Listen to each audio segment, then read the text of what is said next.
is Keith. Early in May of 2017, I purchased myself a brand new bicycle. In this video, I want to give you my initial impressions of the new bike, but take note, I've only been riding this bike maybe 3 times so far, so it's brand new. First, the actual brand name is called EVERYDAY. I've never heard of this type of bike before, so it was totally new to me. You know, I couldn't find any reviews of it on YouTube, so that's why I'm creating one of my own right here, right now. Here in Canada, the Everyday bike is sold at Canadian Tire stores. That's where I got mine. The particular model I have is called Annex. Okay, so here are my initial impressions. First, it's a very plain looking bicycle. It is painted black. It is labeled as a hybrid. I guess that means it's a cross between a street bike and a mountain bike. I personally refer to this bike as an old man's bike. Why, you ask? That's because it comes with both front and rear parcel carriers, and yes, a chain guard too, to protect your pants. Wow, an old man's bike, of course.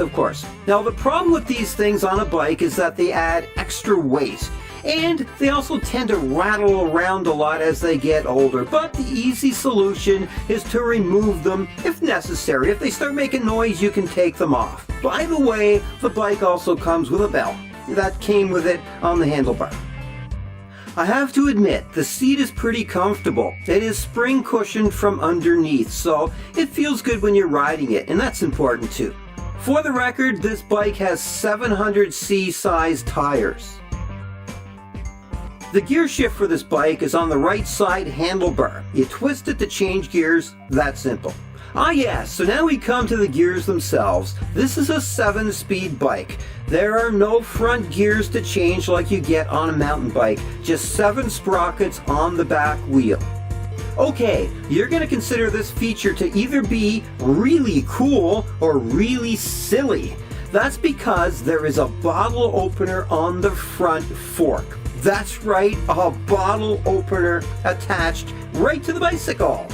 In conclusion, so far I find this bike pretty smooth and easy to ride. You know, it's got a lightweight frame, you can boot along pretty quickly, it goes up hills pretty easily too in the low gear. Hey, I've yet to put anything on the parcel carriers to see how they handle with the weight and stuff, but I'll be doing that in the near future. My biggest question with this bike is how long will it last before it starts to rust and fall apart? Most bikes I own last about a year and then I have to buy a new one. But I can't answer that question yet because I just bought this bicycle 3 days ago, so that'll be something for the future. And yes, I'll be making more videos about my Everyday Annex bike once I get to use it more and give it more tests on the street and stuff like that. Anyway, this is Keith here in Mississauga. I sure hope you got something out of this video, and I'll be making more soon like I already said. Bye for now.